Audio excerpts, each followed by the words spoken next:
ৰঙালীৰ ৰঙেৰে সংপৃক্ত অসমীয়া ইমূৰৰ পৰা সিমূৰলৈ উলাহৰ ঢল।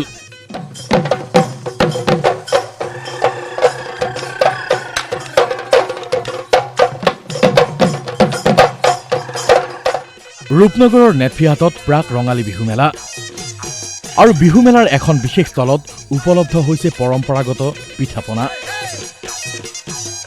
কঁকাল বন্ধা পিঠা, জিলমিল পিঠা, লাও ফুলা পিঠাৰ লগতে ষ্টলখনত উপলব্ধ হৈছে বিভিন্ন প্ৰকাৰৰ খাদ্য সম্ভাৰ।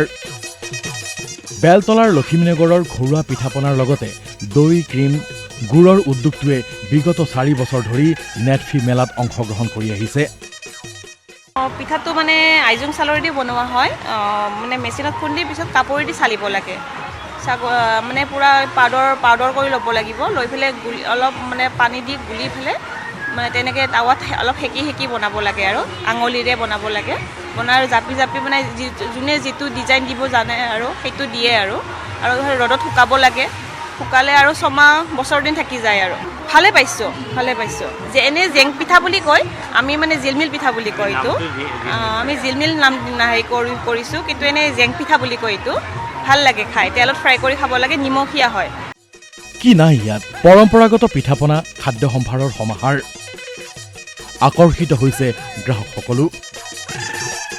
লাওপোলা পিঠা আৰু জিলমিল পিঠাই এইবাৰ নেটফিহাটৰ ৰঙালী মেলাত গ্ৰাহকৰ বিশেষ সমাদৰ লাভ কৰিছে।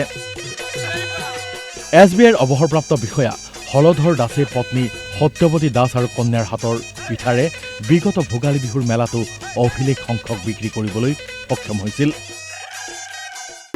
গুড়াটো ফ্ৰাই কৰি ল'ব লাগে, ফ্ৰাই কৰি লৈ লাওটোও ফ্ৰাই কৰি ল'ব লাগে, সৰু সৰুকৈ কাটি লৈ তাৰপিছত আকৌ সানি ল'ব লাগে গুড়াৰ লগত, লৈ এখনকৈ বনাই তাৰপিছত শুকানে বনাই তাৰপিছত জুলীয়া গুড়ত তিয়াই খাব লাগে। ভালে ৰেচপঞ্চ হ'লে আমাৰ শেষেই হ'ল।